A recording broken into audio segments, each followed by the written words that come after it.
Good day, I'm Samantha Allen and this is your Jis News for September 21.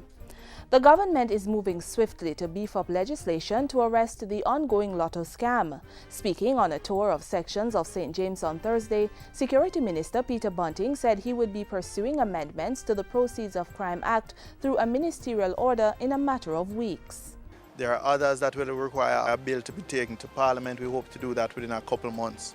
But there's entirely new pieces of legislation which are required, which are going, will probably take until sometime in 2013 before we be able to bring those entirely new pieces of legislation to Parliament.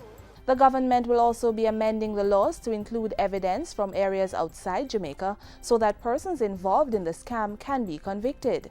In the meantime, the police are reporting a decrease in the number of murders in St. James that are linked to the Lotto scam.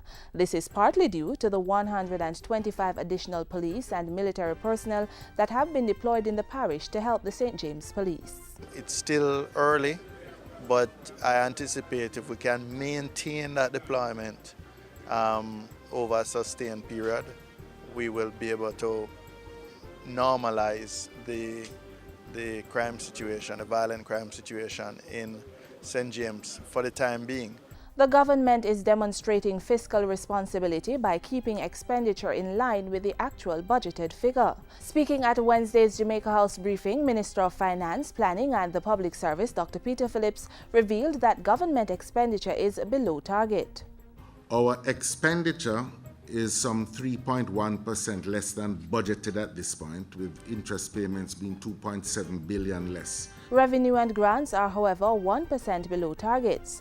The finance minister attributed the shortfall to some measurement issues which are being reviewed with the aim of collecting outstanding taxes.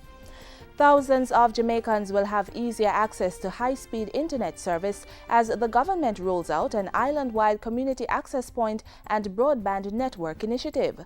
Through a partnership involving the Ministry of Technology, Universal Service Fund, and telecommunications companies Flow and Lime, libraries, schools, and post offices will be equipped with computers and other necessary equipment.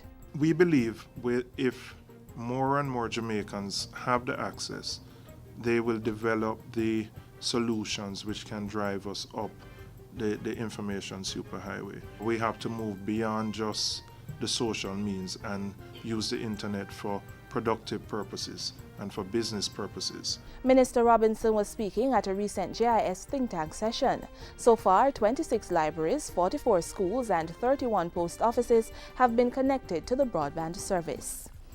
Industry, Investment and Commerce Minister Anthony Hilton says mentoring young business talent is integral to Jamaica's socio-economic future. Speaking at the recent launch of the nationwide Scotiabank Coaching and Mentorship Program, Minister Hilton said more experienced business persons should share their knowledge with younger leaders. Minister Hilton added that the increase in the number of young business leaders will help to build the economy.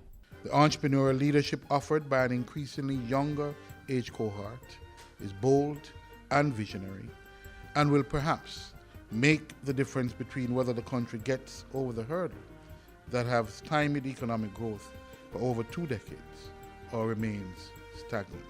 He said in order for the economy to remain competitive, business leaders must continue to be innovative with a view to create new businesses.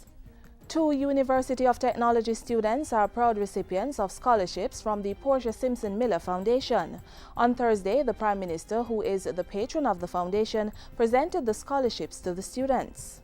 If we're talking about growth and development, then we also need to focus on the education of our people. One of the scholarships, called the Howard Airy Scholarship, was named in honor of the late stalwart. The Portia Simpson Miller Foundation, which operates as a non-partisan entity, has helped some 300 persons across the island in the last 2 years. And that's it for JIS News today. I'm Samantha Allen. Thanks for watching.